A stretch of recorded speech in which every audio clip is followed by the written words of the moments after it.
Hey everyone, this week is another American Excellence Haul video that shows common repairs for BOS cars.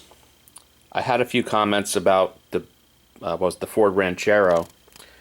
People were asking, hey, how do you repair the common window issues on BOS cars?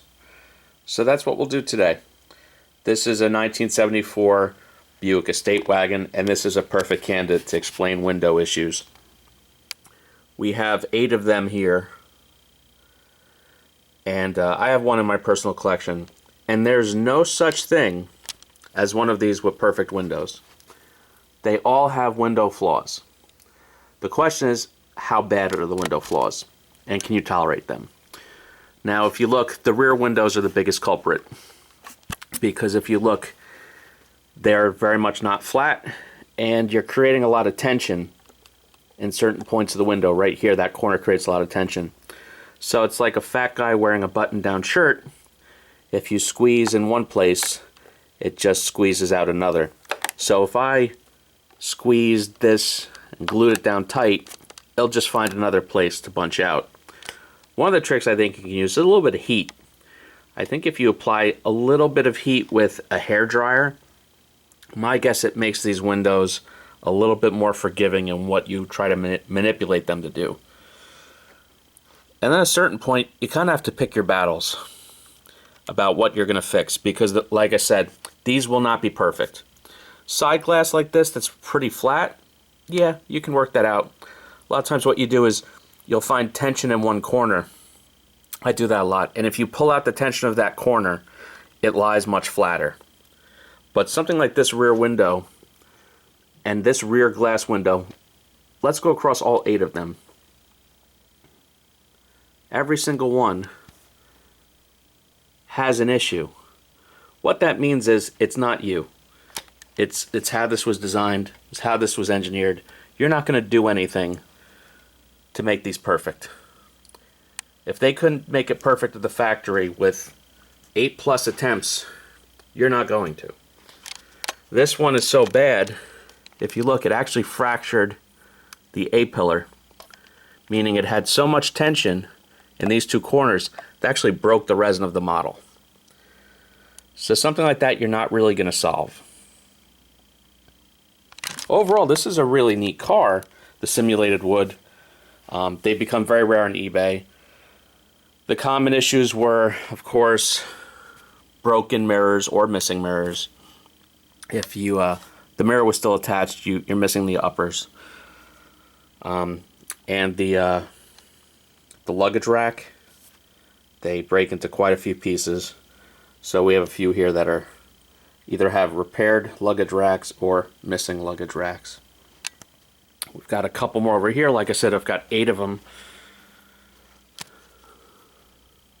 And again, window issues galore.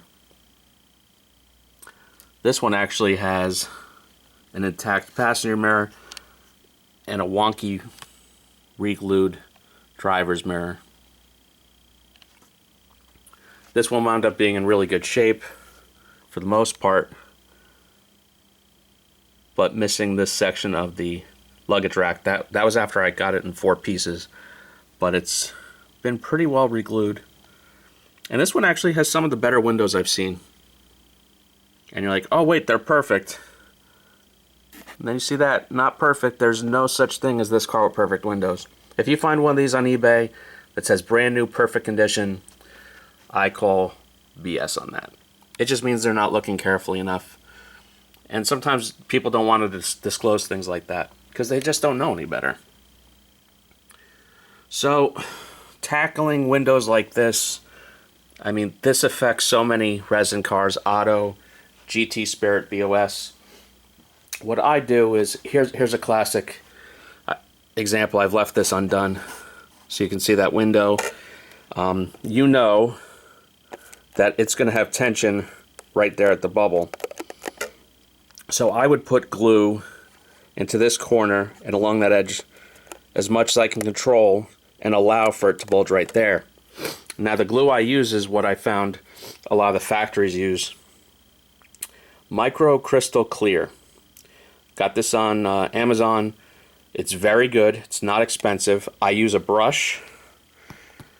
I use a very small brush, and I brush it on, and it dries crystal clear. And what I do is I'll come in, be very kind of light on it, and just brush along that edge. I obviously don't go down too far, because then you wind up seeing a little bit of the glue. Even if it's clear, you'd still see that. I keep a wet paper towel nearby to wipe off the excess. I'll press it down so the excess, squeeze it out, wipe it down. And then I take blue painter's tape. I rip off a piece. And then I make sure I put the blue painter's tape and actually use my fingernail to really wedge it onto the window and onto the window jamb. So it makes a nice tight seal. I let it dry for 24 hours. It's tempting to remove it early.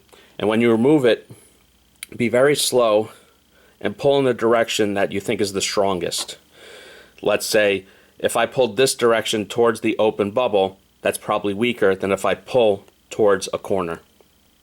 So that's my trick. That's how I fix BOS windows, and I'm about 98% successful with it. Just sometimes some things can't be fixed. That's it. That's what works for me. Hope you guys enjoyed that, learned something. Tune in next week. Please like and subscribe.